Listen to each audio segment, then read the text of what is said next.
또 주님의 예배 찾아오시고 또 영상을 통해서 예배 동참하신 우리 모든 성도님들에게 또 하나님의 크신 은혜가 함께 하시기를 축원합니다. 제가 오늘 제 과거에 있었던 비밀을 하나 말씀드리겠습니다. 제가 학창 시절에 유난히 미술을 못했습니다. 참 초등학교 때부터 유일하게 못했던 과목이 미술이라는 과목이었습니다. 아무리 노력을 해도 안 되는 거예요. 시간을 투자해도 안 되고 기술을 투자해도 안 되고 근데 결정적으로 좀 미술을 싫어하게 됐던 사건이 고등학교 1학년 때 있었던 사건입니다. 이제 고등학생이 되었으니까 이제 뭔가 좀 미술을 좀 잘해보고 싶은 그런 좀 욕심이 생겼는데 고등학교에 이제 가니까 미술 선생님께서 새로 이제 담당하시는 미술 선생님을 만나게 되었죠. 근데 미술 선생님께서 그러시는 거예요. 이 첫 번째 수업에서 본인은 잘하는 거 못하는 거 별로 중요하게 생각하지 않는다. 얼만큼 정성을 들였느냐. 제가 그때 굉장히 이게 뭔가 새로운 마음을 가졌습니다. 그렇구나. 뭔가 이제 열심히 뭔가 정성을 투자하면 뭔가 새로운 어떤 좋은 일이 있을 거다는 기대를 가지고 그야말로 숙제를 열심히 하고 열심히 미술에 시간을 투자를 했습니다. 근데 학기 말이 되어 보니까 여전히 똑같은 점수가 나오는 거예요. 그래서 제가 굉장히 그때 좀 이 배신감을 느끼고 세상을 믿지 않기로 했습니다. 야, 세상에 믿을 사람 없다. 분명히 내가 저 친구보다 저 친구는 2시간을 투자했으면 나는 4시간을 투자했는데 왜 저 친구가 성적이 더 많이 나오느냐. 이건 굉장히 억울하다. 세상에 믿을 사람이 없다. 그래서 고3이 되었을 때 우리 한국에서는 고3 되면 음악, 미술, 체육을 안 하게 되죠. 너무 행복했어요. 이 세상에 미술을 안 하는 세상이 있구나. 저한테는 가벼운 좀 해프닝이었지만요. 한편 우리가 성경을 통해서 좀 발견할 수 있는 것은 과연 우리가 하나님 나라에 갔을 때 그 상급을 받을 때 나는 최선을 다했는데 하늘에 가서 잘했다는 칭찬을 못 받으면 이거 어떻게 할까요? 도대체 하나님께서 우리에게 어떤 주신의 상급, 이 상급의 뚜렷한 기준이 무엇일까? 적어도 우리가 좀 연말이 되면 이제 1년이 저물어 가고 이제 나이도 한 살 더 먹어지고 우리 인생도 점점 이제 마무리할 날이 가까워오고 있다는 거죠. 적어도 이제 우리가 인생을 마무리할 때 적어도 내가 노력한 만큼 하나님 앞에 상급을 받을 수 있는가? 그렇지 하나님께서 어떻게 나를 판단해 주실까? 열심히 했는데 하늘에 가서 나는 너를 모른다. 참 굉장히 두려운 사람이에요. 그래서 우리는 적어도 뚜렷한 하나님께 갔을 때 내가 받게 될 상급이 무엇이고 내가 지금 가고 있는 방향성이 올바른 것인가? 적어도 우리가 좀 말씀을 통해서 좀 분별하는 것이 필요하다고 생각합니다. 오늘 열무나 비유가 나오는데요. 이 열무나 비유와 가장 유사한 그 사건이 우리가 알고 있는 5달란트, 2달란트, 1달란트 이 달란트 비유입니다. 마태복음 25장을 보면 이제 하나님에 가서 심판하실 때 이 달란트 비유를 통해서 하나님이 심판하신다. 근데 보니까 어떤 사람에게 5달란트 주고 어떤 사람에게 2달란트 주고 어떤 사람에게는 1달란트 줬다. 그 5달란트 받은 사람이 5달란트 남겼더니 하나님이 참 잘했어요. 2달란트 받은 사람이 2달란트 남겼더니 너 참 잘했다. 근데 1달란트 받은 사람이 나는 기분 나빠서 나 왜 1달란트밖에 안 줍니까? 나 그래서 일 안 했습니다. 그랬더니 하나님께서 예의 게으르고 악한 종아, 그야말로 두려운 심판대 앞에 서게 된 사건을 성경은 이야기해주고 있습니다.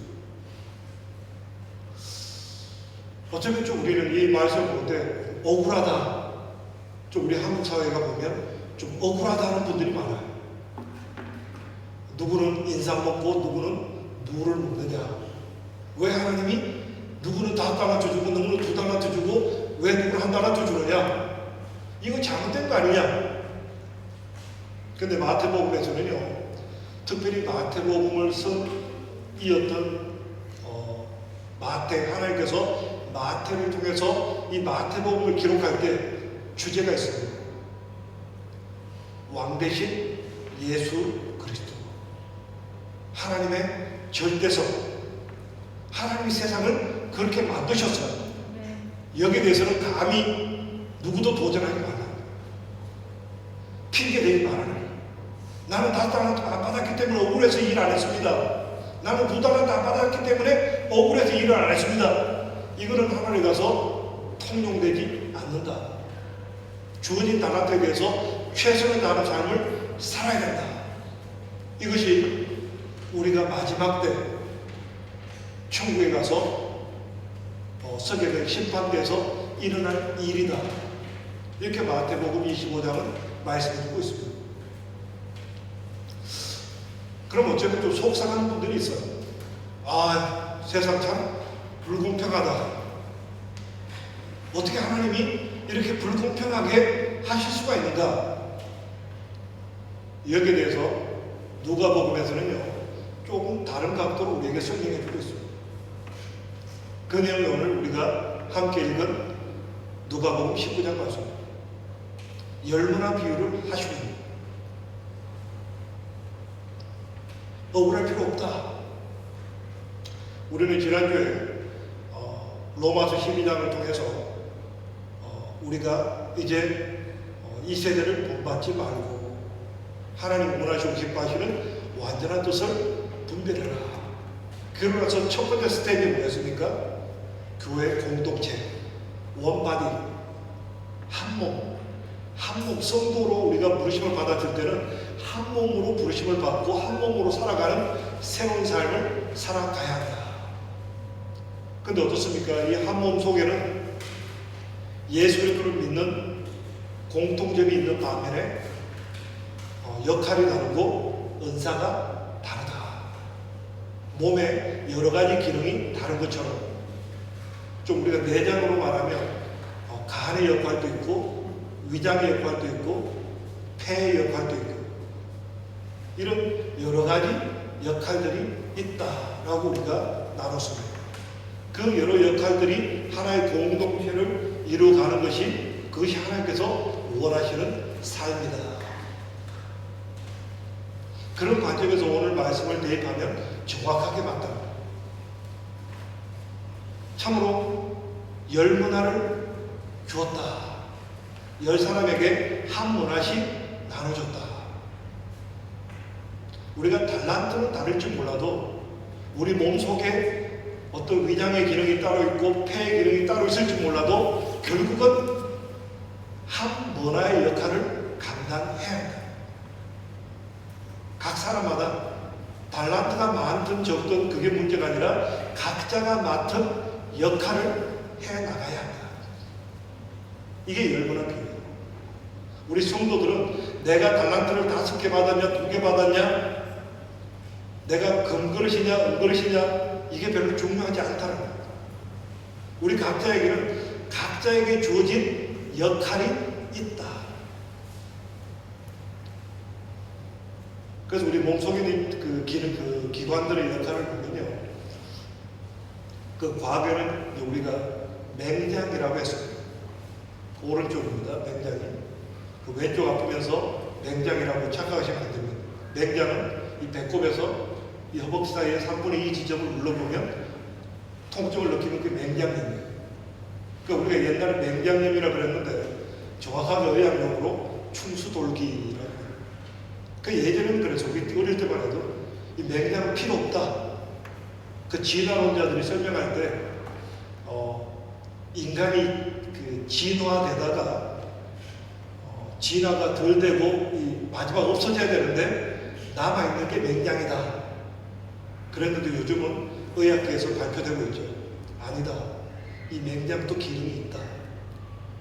그래서 우리 몸의 모든 기능들이 쓸모없는 것처럼 보이지만 모든 기능은 다 쓸모있는 기능이다. 그래서 결국 우리 성도들의 삶은 달란트가 몇 달란트 있느냐 이것보다 더 중요한 게 뭐냐? 결국은 각자의 역할이 중요하다. 오늘 열문화의 비유는 우리에게 그걸 가르치고 있다. 그럼 이 열문화 비유가 예수님께서 말씀하신 이유가 뭘까? 오늘 본문을 같이 보도록 하겠습니다.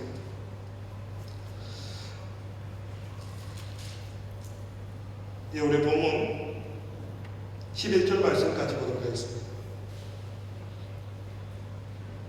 11절 말씀 같이 읽습니다. 시작. 저희가 이 말씀을 듣고 있을 때 비유를 다하여 말씀하시니 이는 자기가 예루살렘에 가까이 오셨고 저희는 하나님의 나라가 당장에 나타날 줄로 생각함이더라. 특별히 오늘 우리가 성경 보면 그렇죠. 대체적으로 공간복음, 마태, 마가, 누가복음은요 시간별로 기술이 되어 있습니다. 물론 약간의 어떤 마태복음 같은 경우는 묶어놨죠. 말씀과 행함을 묶어놨지만 그래도 이 공간복음의 특징은 시간별로 성경이 기록되어 있습니다. 결국 이제 뒤로 갈수록 예수님의 공생의 마지막을 향해서 가고 있다는 거죠. 그래서 마태복음이든 마가복음이든 누가복음이든 뒷장으로 갈수록 점점 예수님의 십자가 사건을 향해서 가고 있다. 그렇다면 우리가 누가복음이 24장이기 때문에 이제 예수님의 이제 십자가 사건이 가까워지고 있다.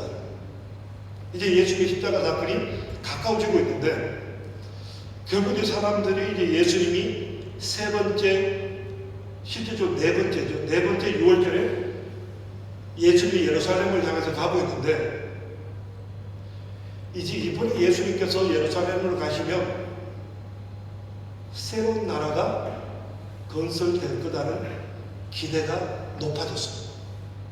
왜냐하면 예수님이 3년 반 동안 수많은 기적을 베푸시면서 그동안에 있었던 기득권들, 제사장, 서기관들을 책망하시고 비판하시면서 새로운 하나님 나라를 선포하셨기 때문에 이제 그 당시 유대인들은 이 잘못된 새하늘 새 땅, 이 마지막 그 메시아 관에 대해서 잘못된 생각이 두 가지 있었습니다. 첫째가 뭐냐면 그들이 원했던 하나님 나라는 로마처럼 정치적인 메시아, 그야말로 다윗 시대처럼 로마를 물리치고 이스라엘이 이 중동 지역을 세계를 제패하는 그런 메시아의 나라. 충분히 예수님은 그런 나라를 만들 수 있는 능력이 있으셨죠. 왜냐하면 보리떡 다섯 개와 물고기 2마리 가지고 5,000명을 먹이셨어요. 물 위를 걸으셨어요.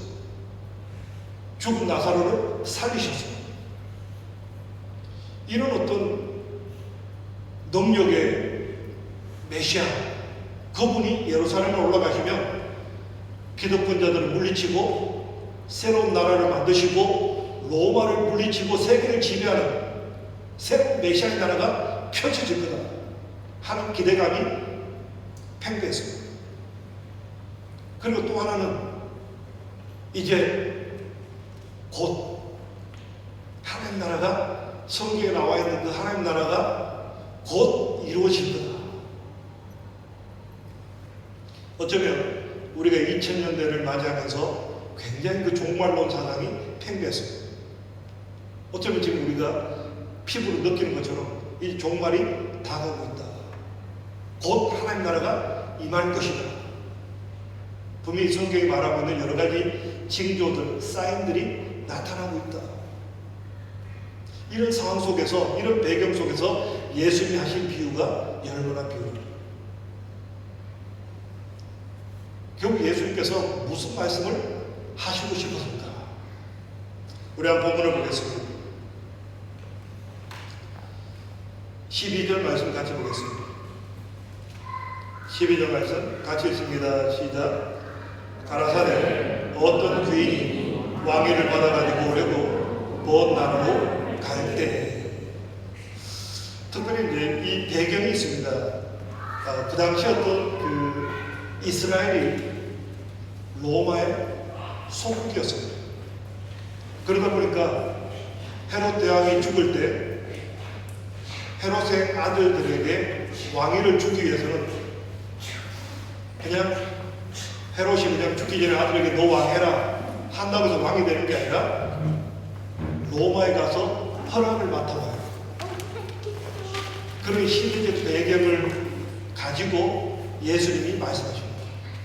어떤 귀인이 왕위를 받으려고 떠나게 된다. 이 말씀이 뭔지 우리는 알고 있습니다. 예수님이 예루살렘에 올라가서 바로 왕이 되는 것이 아니라 십자가에 죽으시고 하늘나라에 올라가셔서 다시 왕으로 이 땅에 오실 것이다. 결국 이 비유 말씀은요, 예수님의 십자가의 죽음, 부활, 성천 이후에 예수님이 다시 오실 그 사이에 일어날 일들에 대해서 이야기합니다. 그야말로 지금 우리가 살고 있는 시대가 바로 그런 시대랍니다. 예수님이 십자가에 죽으시고 부활하시고 승천하시고 그리고 예수님 왕으로 다시 오실 그 사이에 일어날 일들에 대해서 우리에게 이야기하고 있다. 이때 예수님이 우리에게 하신 일이 뭐냐? 우리 한 본문을 계속 보겠습니다. 우리 13절 같이 보겠습니다. 13절 같이 한번 읽습니다. 시작.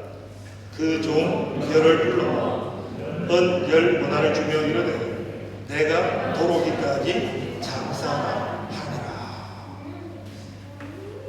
자, 이제 예수님께서 십자가에 죽으시고 부활하시고 승천하시면서 성령께서 오실 것을 이야기하시고 성령께서 오심을 통해서 이 땅에 교회가 세워질 것을 말씀하셨습니다. 그리고 우리 각 성도들은 몸의 지체처럼 각 교회 각자의 펑션을 각자의 사명을 갖게 될 것을 약속하였습니다. 그리고 각자에게 그 사명을 나눠주십니다. 그래서 우리 성도들은 이제 예수 그리스도로 말미암아 구원받고 부르심을 받고 뭘 해야 되느냐? 주님께서 우리에게 맡기신 그 사명을 위해서 살아가야 한다. 그걸 주님께서 우리에게 말씀합니다. 우리가 주님 오시는 그날까지 우리가 뭘 해야 될 것인가? 하나님의 자녀로 부르심을 우리들이 왜 하나님께서 우리를 이 땅에 남겨놓으셨습니까? 주님 빨리 오셔서 물론 이렇게 기다려야 됩니다. 그러면서 아무것도 하지 않고 그냥 멍하게 있으라고 우리를 남겨놓으신 게 아니라는 거죠. 하나님께서 각 사람에게 몸에 지체가 있는 것처럼 몸에 각 기능들이 있는 것처럼 주님의 교회를 세우는 사명을 주시고 그 사명을 위해서 최선을 다하는 삶을 살아가라. 이게 우리가 하나님 앞에 섰을 때 하나님께서 우리를 심판하시는 기준이다. 주님께서 우리에게 뭘 원하실까요?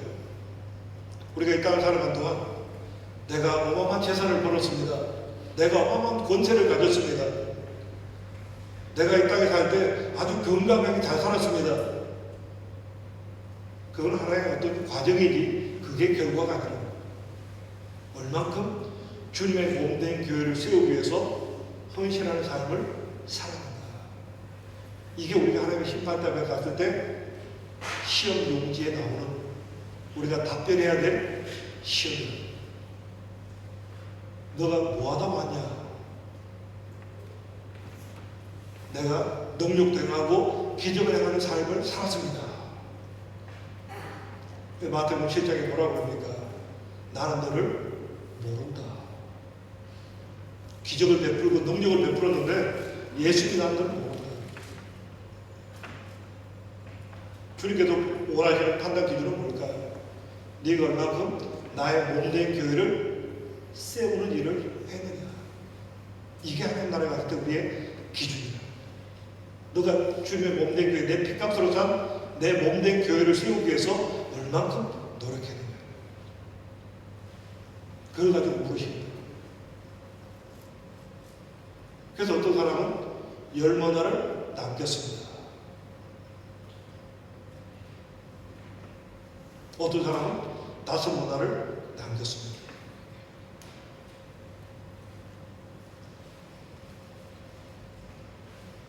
이 하나님 나라의 법칙에서는요, 영적인 법칙은요, 뿌린 대로 거두는 법칙이에요. 그래서 10문화를 남겼다 그러니까 하나님께서 그러면 내가 너에게 10구호를 맡기겠다. 나는 5달란트 남겼습니다. 5문화를 남겼습니다. 그래? 그럼 너는 5구호를 다스릴 수 있는 권세를 주겠다. 뿌린 대로 거두는 법칙.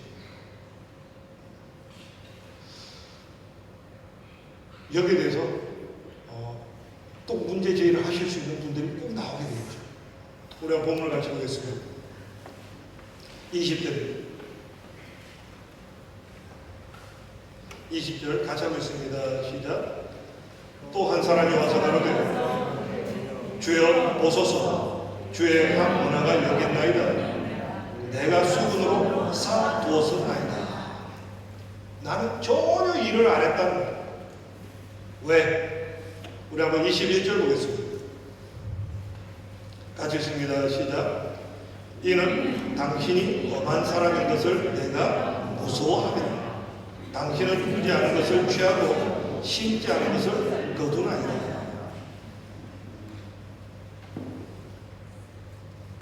하나님 나한테 해준 게 뭐가 있습니까?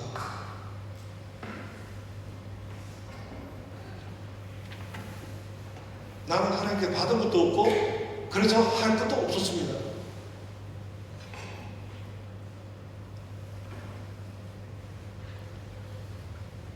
과연 그럴까요? 분명히 주님께서 달란트 비유와 문화 비유를 통해서 공통적으로 주시는 말씀이 뭐냐면 하나님은 분명히 우리에게 주셨다. 한 달란트도 하나님 주신 거고 오늘 문화도 보니까 주의 한 문화, 주님께서 주신 문화라는 거죠. 하나님 우리에게 주셨다. 하나님 우리 인간을 만드시고 또 우리를 예수 그리스도로 말미암아 거듭나게 하실 때 전혀 나는 받은 게 없습니다 할 수 있는 사람은 아무도 없다는 거예요. 적어도 우리가 예수 그리스도로 말미암아 거듭난 사람들은 당연히 교회의 지체로서 주님의 몸된 교회를 세우는 일을 위해서 최선을 다하는 삶을 살아가야 합니다. 그리고 오늘 우리가 이 본문 말씀이 기록된 그 바로 앞에 있었던 사건이 뭐냐면 우리가 지지난주에 나눴던 삭개오 사건. 오늘 삭개오 사건과 이 본문이 연결이 돼요. 삭개오 사건에서 우리가 발견한 게 뭡니까? 하나님 우리를 구원하실 때 반드시 두 가지 장애물, 두 가지 벽을 우리가 넘어가야 한다. 우리가 인생을 살아갈 때 이 두 벽을 넘어야 됩니다. 결국 게으르고 악한 사람들은 누구냐? 이 두 벽을 넘으려고 하지 않는 사람은 악한 사람입니다.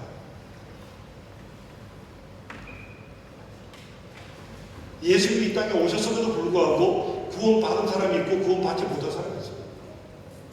하나님 우리에게 기회를 주셨음에도 불구하고 그 기회를 붙잡는 사람이 있고 기회를 못 잡는 사람이 있다. 결국 기회를 잡는 사람이 누구냐? 마음이 가난한 사람. 적어도 우리는 인생 앞에 적어도 정직하게 대면할 필요가 있다. 적어도 우리는 내가 왜 사는지 내가 왜 이 땅에 태어나서 무엇을 위해 살아가고 어떻게 이 땅을 마무리해야 되는지 적어도 우리는 여기에 대해서 우리는 정직하게 고민할 필요가 있다는 거예요. 결국 그런 사람이 예수 그리스도를 인격적으로 영접하는 거예요.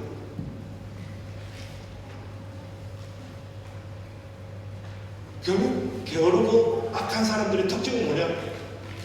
결국 자기 인생에 대해서 고민해보지 않아요. 현실에 대해서 만족하고 그냥 현재 내게 주어진 것에 대해서 만족하고 그냥 내 눈에 좋은 대로 편한 대로 내 욕망에 이끌려서 살아가다가 결국 죄가 되고 죄가 사망에 이르게 하는 그 잘못된 길을 가게 된다. 적어도 내가 왜 살아가는 거야? 적어도 인생의 이 심각한 문제, 왜 내 인생이 이렇게 고통스럽고 도대체 나는 무엇을 위해 이 땅에 태어났고 나는 어디로 가야 되는 존재인가? 적어도 여기에 대해서 우리는 심각하게 고민해야 우리의 역할이 그 사명이 기쁨이 됩니다. 적어도 우리는 사명을 위해서 거듭난 존재라.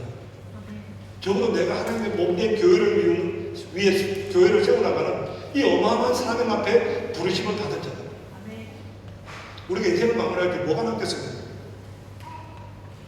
내가 잘 먹었다, 잘 살았다. 어차피 나이 들면 똑같다. 나이 80 넘으면 그 물질이 우리 인생에 아무 도움이 안 된다. 결국 우리는 세상을 떠날 때 얼마큼 내가 주님의 몸된 교회를 위해서 또 하나님의 나라를 위해서 얼마큼 내가 헌신하고 내가 나를 포기하는 삶을 살았는지 이게 내 인생을 판단하는 기준이 됩니다. 적어도 우리는 주님의 몸된 교회를 세우는 이 하나님께로부터 한 문화를 받은 사람들이 가져야 할 생각은 뭐냐면 내가 이 주님의 몸된 교회를 세우는 일이 내가 이 땅을 살아가는 참된 목적이라고 이걸 깨달아야 됩니다. 그래 우리는 후회 없는 삶을 살아요. 열심히 살았는데 세월이 지나고 보니까 남는 게 없어요. 내가 무엇을 위해 열심히 살았나? 건강도 사라지고 자녀들도 떠나가고 물질도 사라졌을 때 이제 인생의 마지막 자리에 섰을 때 내가 도대체 무엇을 위해 살았던가? 적어도 우리는 하나님 앞에 내가 무엇을 가지고 갈 것인가? 하나님 우리를 판단하는 기준이 뭐라고 그랬습니까? 결국 하나님께서 우리에게 맡긴 이 사명, 내가 주님의 몸된 교회를 세우기 위해서 내 시간을 드렸고 내 물질을 드렸고 내 삶을 드렸습니다. 잘했다. 네가 작은 일에 충성하였으니 큰 일을 너에게 맡기겠다. 이게 하나님 나라에 들고 갈, 우리가 마지막 때 하나님 앞에 들고 갈 우리의 리포트라는 거예요. 그리고 두 번째, 오늘 이 한 문화를 같이 받았지만 이 문화를 사용하지 않은 사람의 특징이 뭐냐? 나는 너무 약하고 아무것도 할 수 없는 존재입니다. 적어도 이 문제에 대해서 우리는 삭개오를 통해서 하나님은 이미 답을 주셨어요. 우리에게 문제가 있다, 나약하다, 나는 모자란다, 부족하다. 어떻게 해야 되나? 예수님 앞에 나가야 된다. 하나님 우리에게 맡기고 나서 네가 알아서 해라 그렇게 내버려 주시는 분이 아니시다. 하나님은 우리를 지켜주시고 책임져 주시고 풍성한 삶으로 우리를 이끌어 가시는 거예요. 우리가 교회에서 하면은요, 내 능력 가지고 하는 게 아니라요. 주님이 우리에게 하나같이 사명을 감당하려고 힘쓸 때마다 하나님께서 새로운 능력과 은혜를 부어주십니다. 우리가 이걸 교회를 섬김을 통해서 공급받는 거예요. 주님의 일은요, 하면 할수록 이런 새로운 은혜와 능력을 공급받는 거예요. 그게 교회입니다. 그래서 교회 머리는 예수님이 머리 되신다. 머리 되신 예수님께서 우리 몸과 커넥팅이 되었을 때 우리 몸은 가장 활성화될 수 있습니다. 근데 우리는 우리 생각대로 나는 아무것도 할 수 없어요. 나한테 준 것도 없으면서 나는 건강도 좋지 못하고 나는 물질도 없고 나는 능력도 없는데 나보고 도대체 왜 자꾸 이렇게 시킵니까?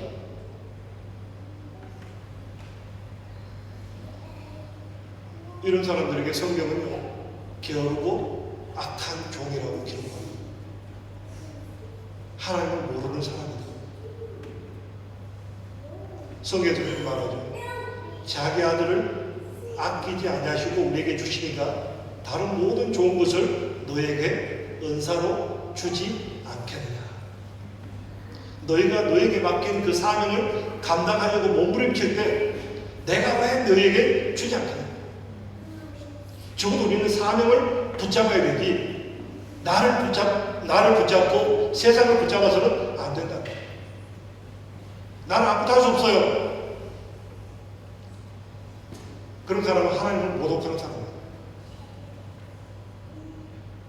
하나님 부족하지만 하나님께 허락할 사명 잘 감당할 수 있도록 은혜를 주시옵소서. 하나님의 기쁨이 되는 삶을 살아갈 수 있도록 도와주시옵소서. 이게 우리가 넘어야 될 두 번째 벽이라는 겁니다. 결국 우리는 이 두 가지 벽을 넘을 때 하나님 주신 사명을 잘 감당할 수 있습니다. 더 이상 우리가 나는 능력이 없다, 나는 할 수 있는 게 없다, 아니요. 이 주님의 교회는요, 그야말로 하나님의 건작품입니다. 하나님의 놀라운 플랜이에요. 이 교회를 통해서 하나님은 우리를 새롭게 하시고 우리를 하여금 능력의 사람으로 변화시켜 주시는 거죠. 이게 교회예요.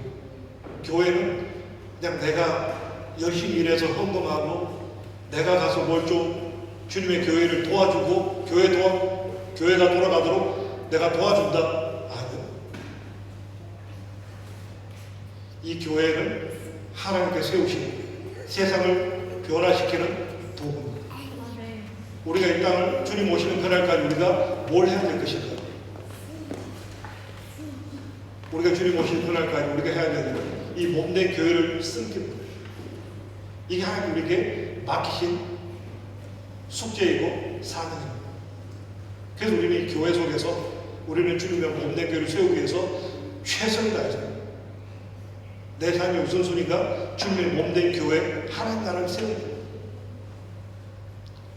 그리고 두 번째, 부족한 나를 위해서 끊임없이 더욱더 하나님 교회를 세우는 일에 있어서 쓰임받는 종이 되게 하여 주시옵소서. 주님, 저는 지혜도 부족하고 능력도 부족하고 나는 내가 가진 게 아무것도 없습니다. 세상대로 볼 때 아무 허무할 것도 없고 세상 사람들에게 보면 인정받을 것도 없습니다. 그러므로 나는 할 수 없습니다. 그런 게 원망과 불평에 젖어 있는 것이 아니라 주님 앞에 엎드려 기도하십니다. 주님, 내게 감당할 수 있는 은혜를 주시옵소서. 하나님에게 주님의 몸된 교회를 세울 수 있는 물질을 주시옵소서. 하나님, 내가 하나님 나라를 세워나갈 수 있는 건강을 주시옵소서. 하나님, 내가 하나님의 영광을 위해 쓰임받은 능력을 주시옵소서. 왜 해주시겠냐? 이게 하나님께 원하시는 방향성입니다. 우리가 주님 오실 때까지 해야 될 일입니다. 적어도 우리는 부르심을 받고 이제 예수 그리스도로 말하면 구원받고 거듭난 자로서 우리는 이 일을 위해서 살아가는 거예요. 주님 오시는 그날까지. 오늘 예수의 비유는 우리에게 이것을 말해주는 겁니다. 주님 오시는 그날까지 호떡집에 불난 것처럼 이거 어떡하나 뭘 해야 되지 그렇게 세월 낭비하지 말고 주님께서 주신 열무나 각 사람에게 주신 한무나 주님 주신 사명, 주님이 이 교회로 우리를 불러주시고 나에게 맡겨주신 이 사명, 이 사명이 곧 내가 살아가는 목적이 됩니다. 하나님 앞에 능력이 부족하기 때문에, 또 내 자신이 너무나 부족하기 때문에 주님 앞에 도우심을 요청합니다. 그래서 하늘로부터 부어지는 지혜와 능력을 공급받아서 더욱더 최선을 다해서 몸된 교회를 또 하나님 나라를 세워나가고, 마침내 주님 오실 때 잘했다 칭찬받는 그런 교회, 그런 성도, 그런 교회가 우리 인물단의 교회를 축원합니다. 또 그런 삶으로 살아가는 우리 인물단의 모든 성도들 되시기를 축원합니다. 우리 함께 기도드리겠습니다. 고마우신 아버지 하나님, 주님 핏값으로 우리를 삼받으시고 하나님 자녀 되게 하시고 또 인물들 하나님 교회 귀한 성도로 불러주심을 감사드립니다. 우리에게 각자 귀한 사명을 허락하셨는데 우리 각자에게 주어진 이 사명을 잘 감당할 수 있도록 이 사명이 우리 삶의 목적이 되게 하시고, 또한 부족하고 연약할 때마다 무릎 꿇고 기도함으로 말미암아 하늘로부터 부어지는 은혜와 능력을 받게 하시고, 이 은혜와 능력 때문에 더욱더 많은 열매 거두게 하시고, 하나님 앞에 섰을 때 잘했다 칭찬받는 풍성한 상급을 경험하는 복된 삶을 살아갈 수 있도록 은혜 베풀어 주시옵소서. 참으로 2021년을 마무리하는 이 시간을 속에 하나님께서 우리에게 더욱더 강한 믿음 주시고 확고한 사명감과 믿음 허락하여 주셔서 이 마지막 때를 넉넉히 승리하는, 주님 앞에 섰을 때 부끄럽지 않는 귀한 모습들로 설 수 있도록 은총 베풀어 주시옵소서. 이 모든 것 감사드리오며 예수님 이름으로 기도합니다.